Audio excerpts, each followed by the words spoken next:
Good day everyone. Today we will going to discuss the safety, preservation, and quality management. First, let us define the food safety standards. When we say food safety standard, it refers to the rules, guidelines, and requirements that must be followed to ensure the food is safe to eat and free from contamination. So why is it important that we should follow the food safety standard? So is it important? Because it ensures the food is safe to eat and free from any contamination or dirt that can harm our body.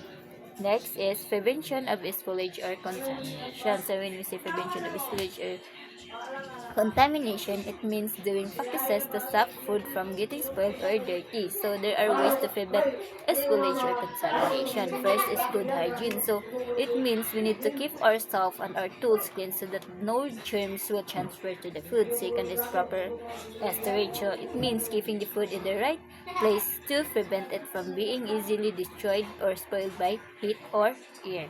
Next is clean environment. So it means the place where we prepare food should be free from dirt, flies, and pests.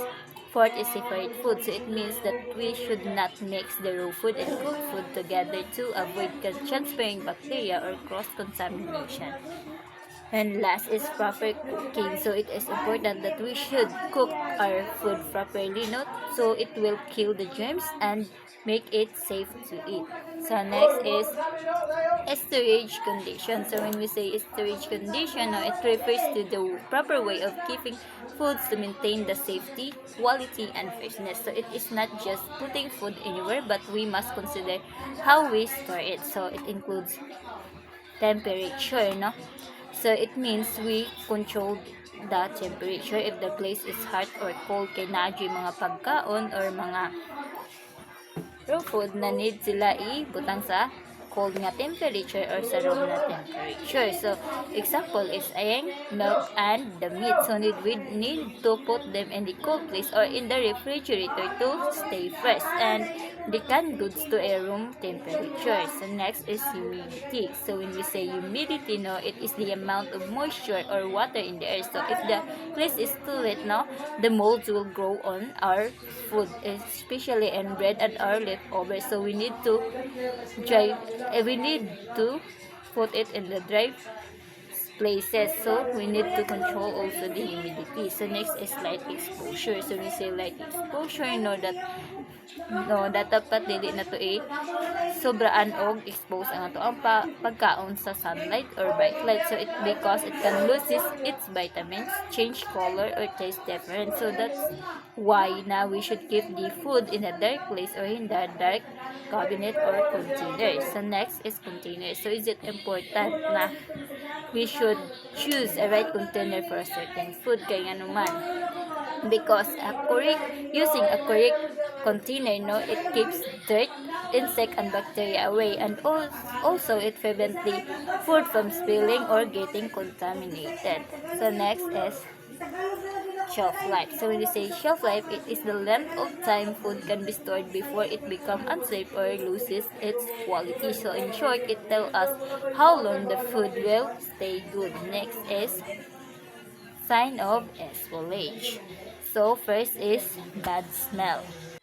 So bad smell, if the food smells sour or full, no, it means it is already rotten or spoilage. Next is change in color. So kung makita ganitong pagkaon na mahimo na sila or become dark or unnatural, no, the food is already changing. So what pasabot is past change na or past spoiled na siya. Next is change in texture. Kung makita gani or kung magulitan ng gani nato or makuan natong pagkaon na slimy na siya, soft or mushy na both pasabot is already spoiled. So next is mold growth. So ang mold growth makita din nato ni sa isang ni sa sign sa spoilage, no, makita nato ni sa kasagaran sa bread ung sa ato ang mga leftovers. So but pasabot kung makakita tag green or white spot sa pagkaon, it means na daot na siya or spoiled na siya. And then 5 is off taste. So siyempre kung pagtilawan nato sa kapagkaon niya kuan na lain na iyahang lasa but pasabot daot na siya og spoiled na siya. So example is ang milk. Kung madaot na ang milk, no, aslom na ang iyahang lasa. So next is nutritional changes.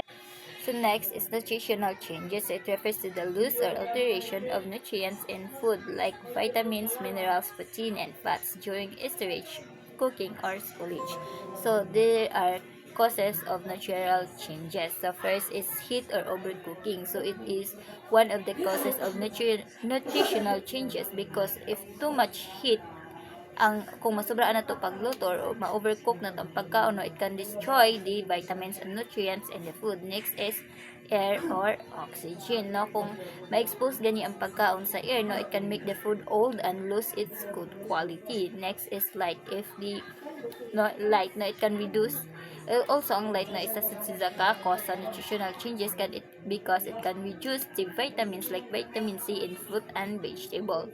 Next is time and storage, no, isa sa cause sa nutritional changes because the longer we keep the food, no, the more nutrients are lost over time. So next is sensory evaluation. So next is sensory evaluation. So we should use our senses when tasting or checking the quality of food using the smell, sight, taste, touch, and hearing. So sa sight now we look at the color and appearance of the food. Sa smell is ang iyahang good aroma, kung okay pa ba ang iyahang baho, kung gana pa ba o dili na. Next is ang taste, no, if kung lasado pa ba, lami pa ba siya or kanaang something lain na ang lasa. Next is ang touch, no, we should check the kuan sa food kung slimy na ba siya ang iyahang texture, kung slimy na ba, hard na ba, or soft ba. Nga na, and sa hearing, no, we should listen to the sound sa food, no, like kung example ang crunchiness sa food, no, da kuan nga to ang i-taste kung crunchy pa ba siya or dili na. So why is it important to use the sensory evaluation? So it is important to use the sensory evaluation to help us decide if the food has good quality and it's pleasant to eat or kanang pwede pa ba siya kaunon. So that's all.